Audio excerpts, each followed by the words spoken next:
Hey, how goes it? Today we're going to be playing one of my favorite games of all times, Dark Souls. I don't really know if I can think of a proper intro for this, other than I've got something like 2,000 hours into this game, and I want to have the dark sign tattooed somewhere on my body. So let's make a new character.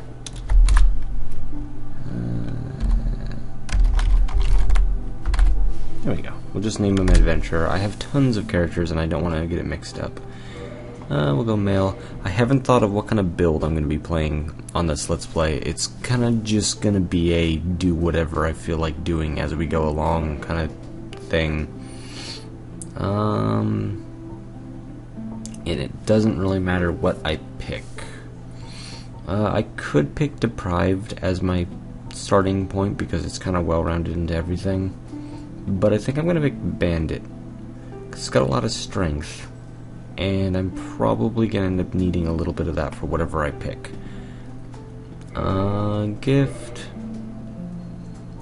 I'm going to go Master Key just in case I want a shortcut here or there. I'm going to try and show as much of the game as possible. I don't know if I'm going to do much of like Oolacile or something like that, but we'll think about that. I technically already have a couple videos up from a long time ago with a horrible frame rate of me doing Oolacile. So, at least most of Oolacile. We're going to go very slim. The reason I'm picking very slim is because if we get into PvP, my hitbox is actually a tiny bit smaller than any other size. I think the average size and the heavier sizes have the same hitbox. Very slim has a slightly smaller hitbox, and it could be handy. Face. Yeah, we'll go with the Far East Traveler. Looks less dumb than the rest. And I'm not going to bother actually like customizing my character too much because I'll have so much armor on, it's not really going to matter. And that's good enough. Yes. Alright, I will be quiet for cutscenes.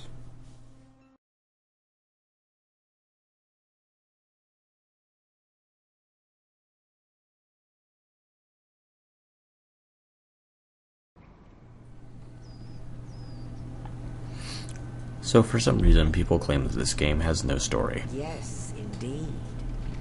The dark sign brands the undead.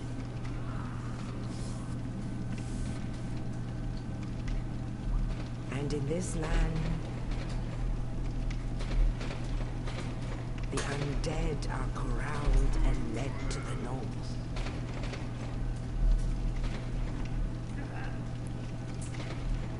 Where they are locked away to await the end of the world.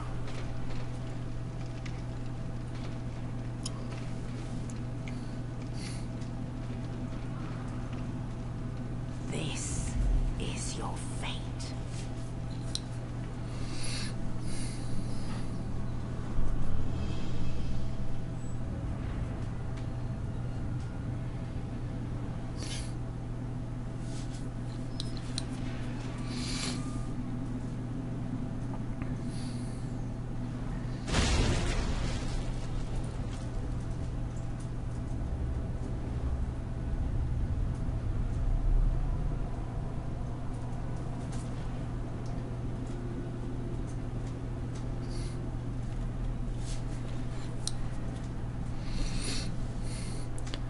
I would have to say that this game has a lot of story. The thing is, the story is presented through subtle details. For example, he's up on the roof there. We're going to see why that's important by the end of the tutorial area. I guess I could manage to kill these guys. It doesn't really matter. I'm going to be getting tons of souls eventually anyways. Oh, you're not dead. There, now you're dead. This isn't going to be a speed run, and I'm not going to be looking at every single piece of lore, but I'm going to be trying to look around. Oh yeah, also, that noise that you're hearing is that dude. Oh, someone's fighting him. Oh. His phantom disappeared. But, So, let's see. What can I say about Dark Souls? Dark Souls is marketed as a game that is incredibly hard, and it is pretty damn hard, especially on your first playthrough. Not easy at all. Like I said at the beginning of this, I have, a couple thousand hours in this game. It is my favorite game to come out in the past, I don't know, decade or so. I've never done commentary really while playing it other than that short bit in Ulasil. So I don't know how well I'm going to do while talking, because you guys know how my focus goes when I'm, playing a game and talking. Oh yeah. This says get away. Well, this isn't going so well. There we go.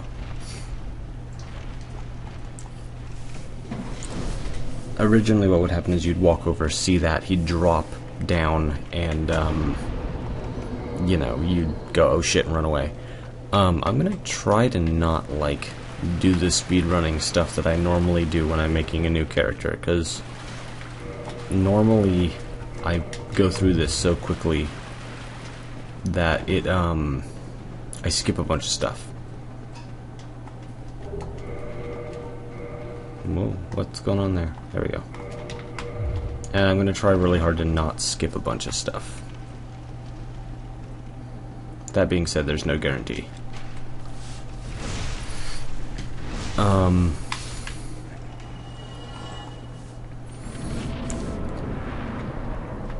A lot of this is also... Oh, I should turn those... I don't even know who that is. I should turn these notifications off. I'm playing on PC, so that's a thing. Dark Souls has a lot of traps. It's a very tricky kind of game. There's a lot of subtle details to help you avoid those kind of traps.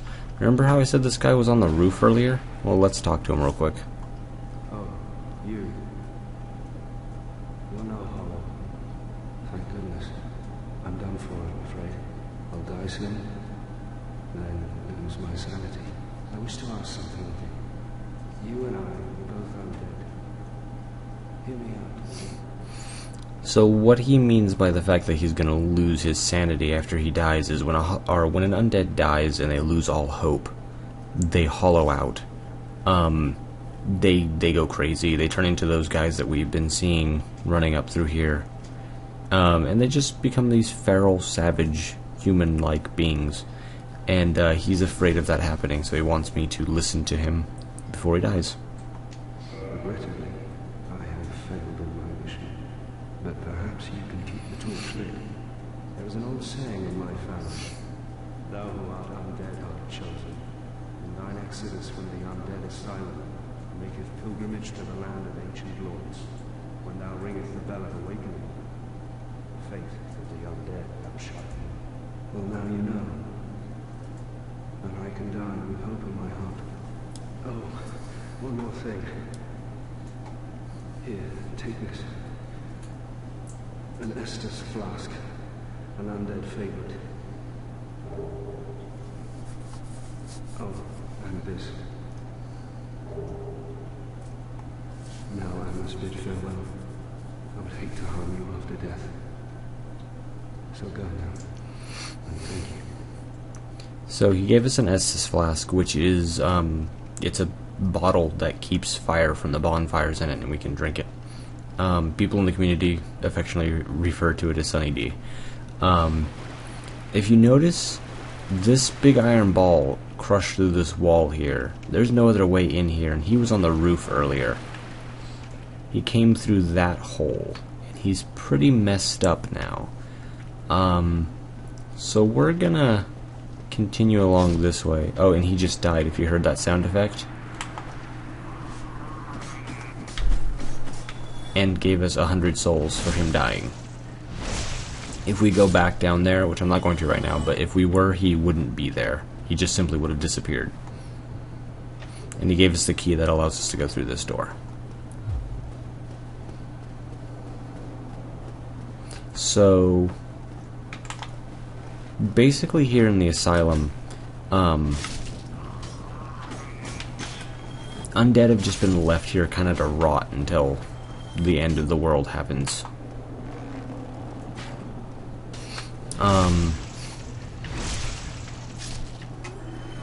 Also, these little messages on the ground that I'm ignoring are the tutorial. Like right bumper while falling for plunge attacks. Really handy considering what's going to happen here. We go through this fog gate, and somebody else just walked through. Once in a while you'll see little phantoms walking by, little silhouettes of, characters. Those are other players that are in the same place as I am. Maybe not at the exact same time. Maybe there's a slight delay. That person might have been here 3 or 4 minutes ago. But it's helpful because it gives you little hints and clues as to where to go, what to do, and what happens around here. Sometimes you'll also see blood stains on the ground. Those give you an instant replay of how a player died, which are really, really handy if you're in an area you're unfamiliar with and you see one on the ground. It can alert you of traps and monsters. So I'm going to go through here. And I'm going to plunge attack right on this boss, because screw you. Now, if you notice, earlier he had dropped down where he had dropped down from the ceiling. He dropped from the roof up there, and that knight got punched through the roof by this guy who I know you couldn't really see because I murdered him pretty quick, but he had a giant hammer. So that knight got smashed through the ceiling of the asylum into that room. So yeah, subtle little details. Also, there's some little stuff laying around here. There's some consumable items and experience. And there's the asylum. I like the way it looks. Nice looking building. So, that's the tutorial. We're gonna go straight this way. Only in the ancient legends it is stated that one day an undead shall be chosen. Hi, Velka.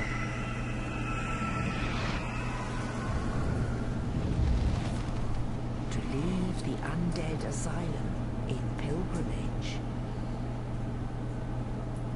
to the land of the ancient lords. So I beat the asylum demon, and now I'm going to Lordran. In the legend that guy told us, we're going to go ring the bells, and then we'll understand why the undead are cursed and what the hell's going on. But really, as far as straight up storyline goes in the beginning of the game, that's really all they give you. And there's some interesting stories as to what that crow is, or at least interesting theories as to what that crow is and why she comes and saves you. Oh, and there's a blood stain, which is what I was talking about earlier. Let's touch this real quick. Oh, this guy did something stupid. Let's follow his ghost. Oh, he rolled right off this. Down there, to his death. Good for him. I'm gonna go over here and talk to this guy. Well, what do we have here? You must be a new arrival. Let me guess. Fate of the undead, right? Well, not the first. But there's no celebration here. You'd have done better to rot in the undead asylum. Too late now. Well, since you're here, let me help you out. There are, actually, 2 bells of awakening.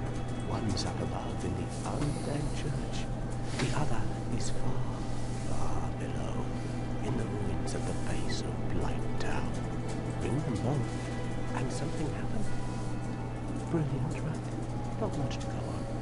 But I have a feeling that won't stop you. So, off you go. It is quite the game, isn't it? To this accursed land of the undead.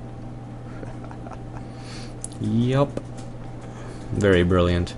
So that's really all he gives you. He just tells you there are 2 bells. So now you know. Okay, so I need to go one that's in a church up above, and one that's in a place down below. That's below down there. Yeah, it doesn't give you a whole lot to go off of. That's fine. We're gonna rest at this bonfire. Bonfires they're checkpoints. When you die, this is where you're coming. It refills your Estus flasks, which are your potions, and it's where you can level up and all that fun stuff. I don't know what build we're gonna make yet, but I'm willing to bet endurance is gonna be a thing we're gonna want, because this increases our overall stamina and how much equipment we can carry. So I'm just gonna get this up a little bit, I think. Or we can go strength. I'm thinking what I kind of want to do is I don't want to plan something out for this run. Normally I would go into a run and I'd be like, okay, I need to go to this place first, pick up this weapon, and build a character build off of that weapon and that armor. So I know what I want to do ahead of time.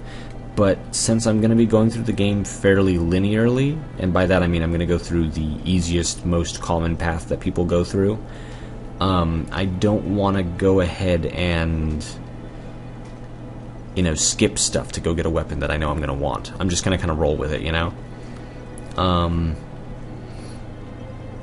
because this game is very non-linear. If I wanted, I could skip most of the first few bosses, go fight one of the last bosses, get some amazing power-ups and stuff, because I know how to do those fights, come back and steamroll through the first half of the game.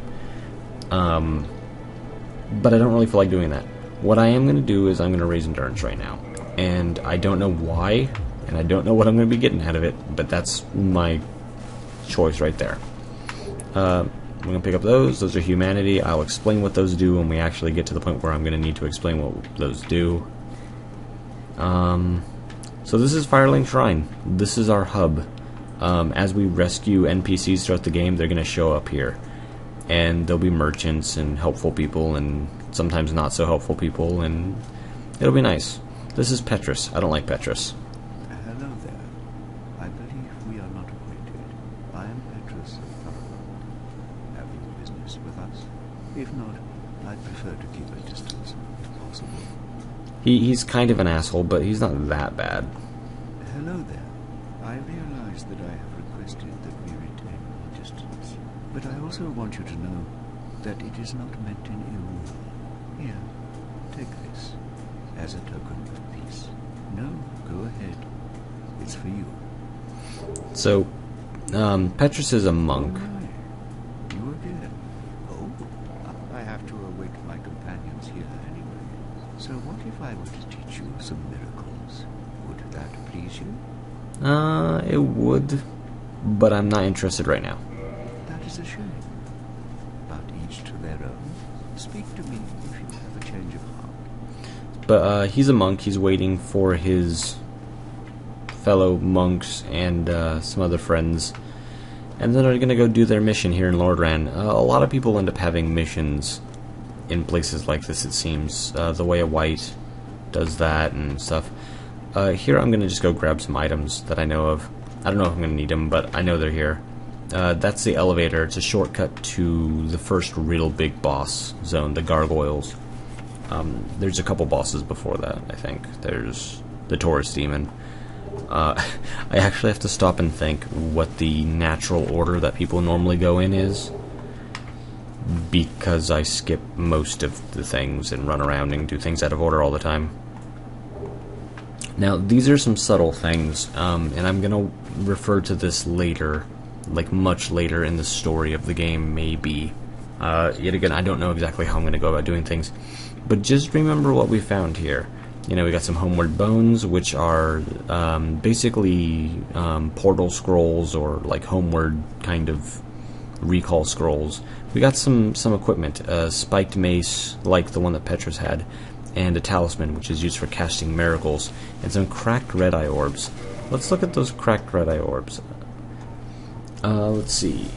They're an online play item. I can invade another world. I can't use them when I'm hollowed. Defeat the master of the world and acquire their humanity. The cracked red eye orb allows players to temporarily or imitate the ability normally limited to Dark Wraiths of Kath. Dark Wraiths, or as the community affectionately calls them, Dick Wraiths, are the people who go in and invade other players and steal their humanity. Lloyd's Talismans, I'm not even going to read the thing, I'll just say what they do. If you throw them at an undead, that undead loses the ability to heal. I'm not going to bother doing this right now. But I kind of want the stuff down there. Nope. Ooh, wow, he clipped me. Yeah, I'm going to grab all this stuff down here. Don't know if I'm going to survive, but I only have 49 souls, so it really doesn't matter. The sword that this giant skeleton has is the weapon I was thinking about using for this playthrough. It's basically a giant curved sword. I want this as well. I want the round shield. Which way is it? It's over here. Excuse me, this is mine. Nope. I'm stuck now. That's fine. It was a suicide run to go grab all that stuff. So I've already got a handful of gear that I can use, but I think I'm going to stick with the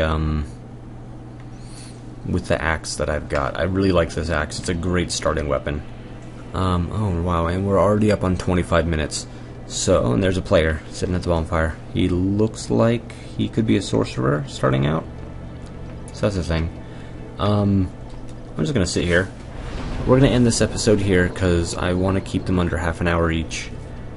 And next episode, we're going to actually start the, we're going to start going to the Undead Burg, which is the first area in the main storyline. So, that'll be all kinds of fun. And, I don't know, like I said, this is my favorite game to come out in the past decade, so this is going to be a fun playthrough, and I hope you guys really enjoy it, and hope I can talk about some of the cool lore and stuff. And I don't know, I hope you guys are going to enjoy this, because I know I'm going to have fun making it. So, I will talk to you guys in the comments, and I'll talk to you in the next episode.